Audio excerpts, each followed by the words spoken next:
Hello everyone and welcome to today's show with sportsbookreview.com. I'm your host Lee Martin, joined again today with Michael and Kyle. We're going to discuss the League of Legends Midseason Cup semifinals. It's no longer best of one, but it is best of 5. So before we get into any discussion, like always, hit that bell button and subscribe to our channel. That way you never miss a show. Now let's get to chatting. How are you guys today? Great. Wonderful. Doing great. Fantastic. Happy to be here. I'm really Happy good at picking the first five. game. Very excited. That's about it. Happy that JDG didn't make me look completely stupid. So that makes me feel good that they made it here. I was getting a little bit nervous when that first game started. So Yeah. doing good. All right, wonderful. Now let's just get to it. We're down to the last 4 teams, and then of course, like tomorrow, we'll be down to the last 2 teams. So let's start it with matchup 1, okay? We have JD Gaming versus Fun Plus Phoenix. On Pinnacle, the odds are JD Gaming minus 151 and Fun Plus Phoenix plus 124. Kyle, I'll start with you today with that one. What is your breakdown for that and pick for that matchup? Love those numbers on Pinnacle again. They're getting so many gold stars from me with the better odds. You have at plus 120, minus 170 on Bovada. These two teams played in the semifinals of the Chinese League playoffs just, on April 27th, so less than a month ago. JDG beat the brakes off of them. They beat them 3-0. They outkilled them 48-25. Fun Plus Phoenix, I like the value there. I also like the value going over 4.5. I think this goes 5 games. Fun Plus Phoenix is a very good team. To me, they looked a little bit better in the opening round in that kind of round robin stage. I thought they looked better than JDG looked.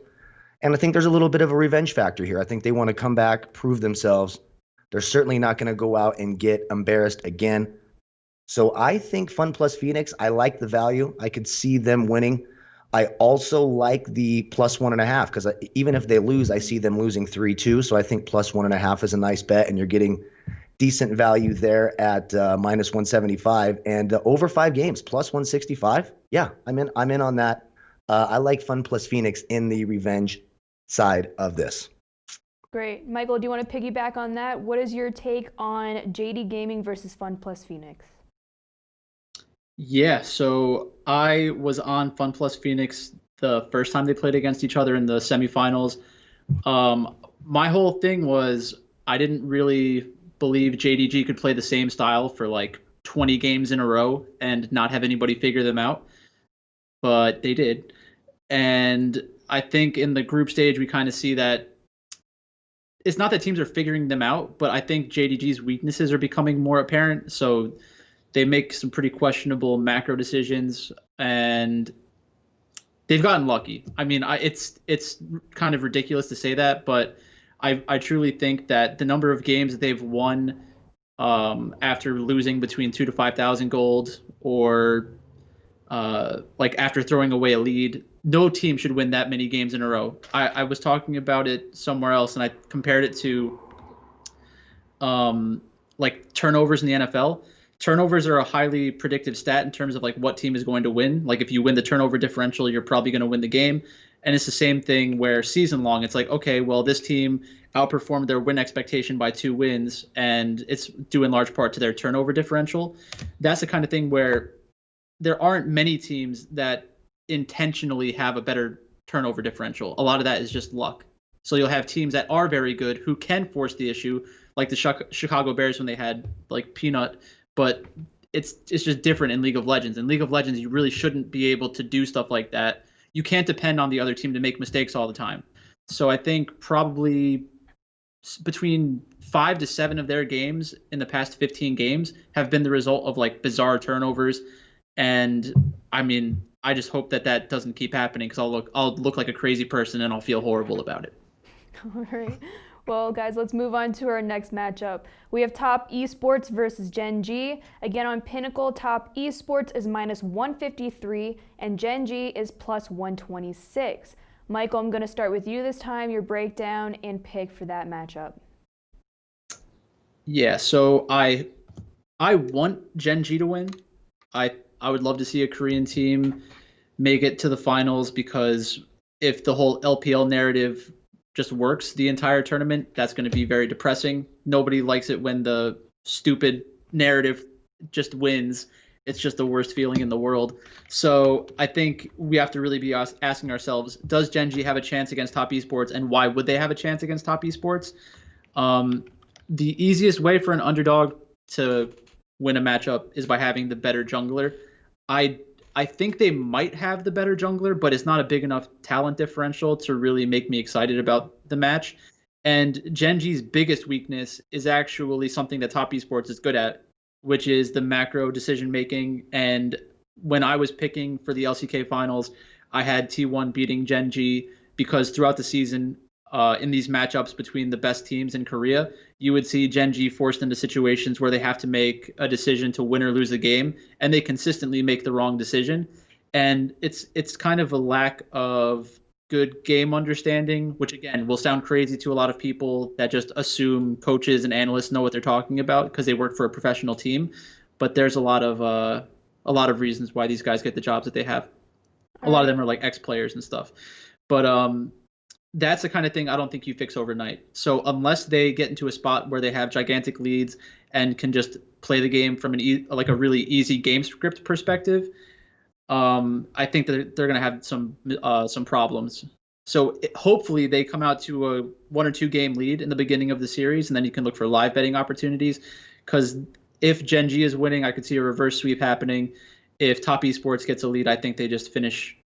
So that's kind of what I'd be looking for. I think top esports wins is pretty easy. All right. How about you, Kyle? What do you think about that? Again, what about those odds? Do you like the odds on that? Again, top esports minus 153 and GenG plus 126. Yeah, it's not super juiced up, and I like that. And again, Pinnacle gets the gold star. We got minus 170 and plus 120 over on Bovada. I like top esports a lot. It's probably my favorite team to bet on. They have the player with the best name in the entire League of Legends, Jackie Love. I just think of Semi-Pro and Will Ferrell. The J-Man. You know, Jackie Moon. I don't. The J-Man. Jackie Love's an excellent player. Knight in the mid lane. I like top esports to sweep here. I like the under 4.5 at minus 230. Now that's a little bit juiced up, so it's not that exciting to play. In the words of your boy Dave Mannion, love those MMA breakdowns, by the way. But minus 230. I also like the minus 1.5 because I think they win 3-0 or 3-1. So I like the minus 1.5, and you're getting that at plus 125. So I think there's some nice value there. Top esports all day. I've been underestimating GenG. Pretty much I've been underestimating the Korean teams this entire time. So I hope that I'm right tonight because GenG was very close to making me look really stupid yesterday.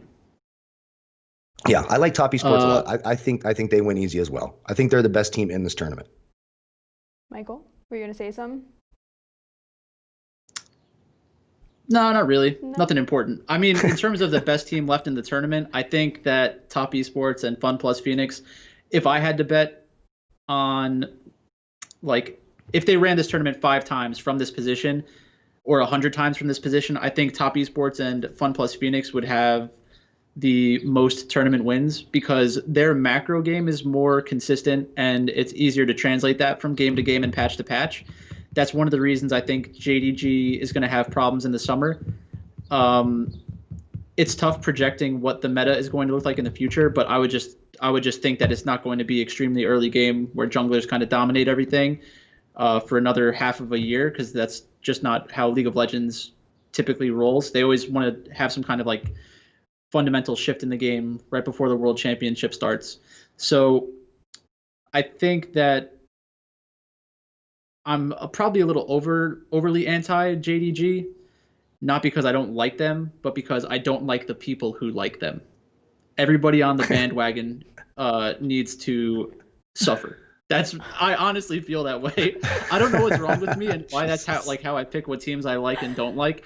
But I can't stand it when people can just latch themselves onto a team and then, like, for no reason, and then it just, like, continuously goes on. Like, I liked JDG before everybody else, and then I got off of it because of the bandwagoners, and then I have to watch them win the championship. It just feels horrible. So if there's any justice in this world, which is very questionable nowadays, I would say JDG definitely loses this tournament. So I will continue betting against them. I felt so smart like for 2.5 of their games, and then they just get a gift. So it's just horrible. It's horrible right now. Hold on, I do have to ask you though. So between these two matchups, where do you find the most value? If you had to FPX. choose one. I think FPX winning is the best bet. It might not hit. I mean, the percentage of the time that it would have to hit is like about a little better than 40% of the time. So as long as I think it's a 50-50 or 55-45 for Fun plus Phoenix. So I have a 10% or 15% edge. So that's where I'm looking. I think that's definitely the best bet. I would try to take some kind of like alternative match line where they win 3-1 or 3-0. Because like Kyle said, that's where the I think value most is.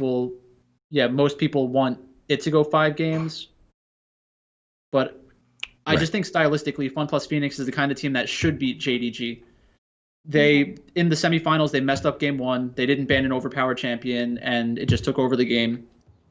And then the other games are more of coin flips in general. So, yeah.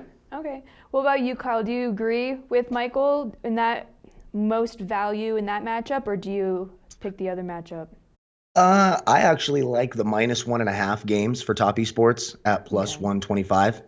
I think that's the best. I feel really good about that. I don't see this set going 5 games. So all they have to do is win. Even if they lose 1 game, they cover that bet. And you have it at plus 125. So for me, that's probably my favorite value on the entire slate. Makes the most sense as well. Awesome. Yeah, it's kind of unfortunate because GenG beating JDG, for most people, I think that should be more impactful for how they view GenG. Like they should be giving them a lot more credit in terms of how good they are. The problem is that stylistically, they're better suited to deal with a team like JDG than top esports. So even if the public thought to themselves, like, oh, wow, they actually did a great job against JDG, I think they can do a great job against top esports. The different options they have to win the game are limited. So beating them from a macro game perspective, I think, is very unlikely. So they'll have to outplay them, and they don't really have a talent discrepancy to exploit. So a lot of the different ways that you can win are just not on the table there. I'd be very surprised if GenG came out and dominated them. Like I think GenG winning 3-1 happens almost never. So it's gonna happen tonight. So make that bet. All right, awesome. I'll keep that in mind. Now we're gonna go over to the live chat real quick and see if we do have any questions. From what it looks like, we don't. However, we have some comments. Just shout out to Chip Plyler, Keekster, Ryan 2K Goat, also Rafa for joining. Jeremy Schaefer said first time watching, really cool breakdowns, good work. So great job, guys. Thank you. Yep, there we go. Thank you very much. So that's all we have for the semifinals breakdown. If you aren't following the guys on Twitter, definitely give them a follow. You can follow Michael at League of Items and Kyle at DFS Bachelor. If you aren't following SBR on Twitter, obviously give us a follow at SBR Sports Picks as well as on Instagram at SBR Sports Picks. And of course, like always, hit that bell button and subscribe to our channel. That way you never miss a show with us and you get the best content, all right? So thank you guys so much for dropping some knowledge and good luck, okay? So until next time. Thank you. Thank you.